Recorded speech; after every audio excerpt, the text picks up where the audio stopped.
Thank you very much for coming. What I want to be able to talk about today is cognitive therapy for psychosis.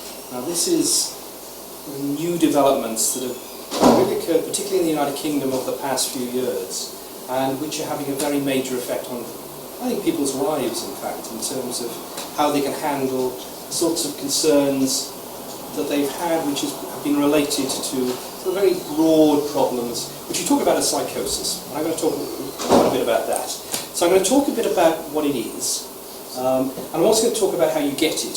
And actually, one of the first things I'm going to talk about is why you should have it in the first place, because there is now a lot of evidence around, just as there is things like medication, that cognitive therapy can be really helpful in psychosis.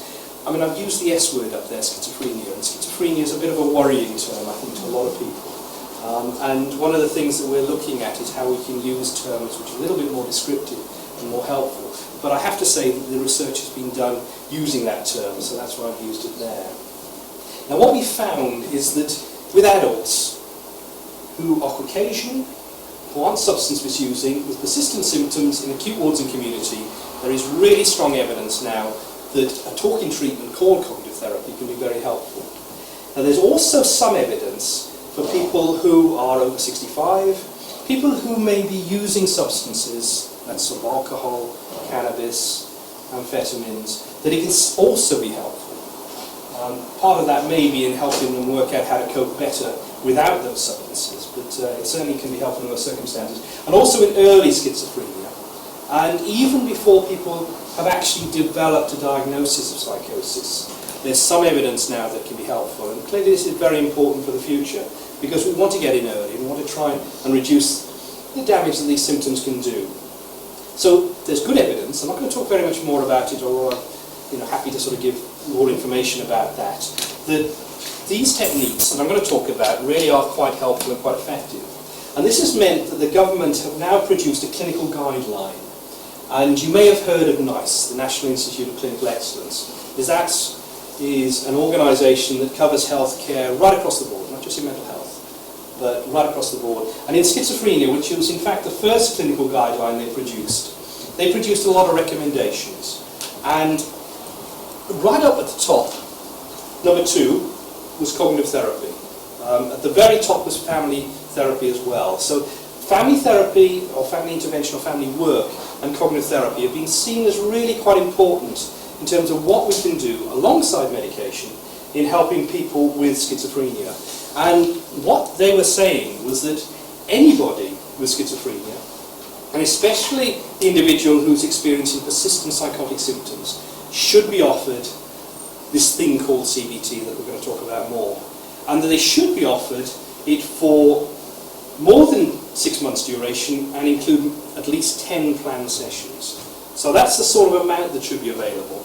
And essentially, this should be available in all communities right across at least England, and increasingly there's talk about it in other countries as well.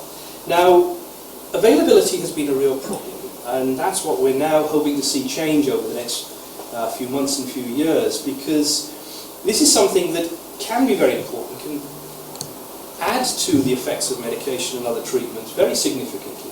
Now, in Southampton, we had a look at what was happening in relation to availability of CBT, and because we have an area where we've been very interested in providing quite a lot of services, we did find that this was applicable to at least half of patients. Now, half of patients had actually been referred, and what we found also was that those who hadn't been referred, there were more that could have been.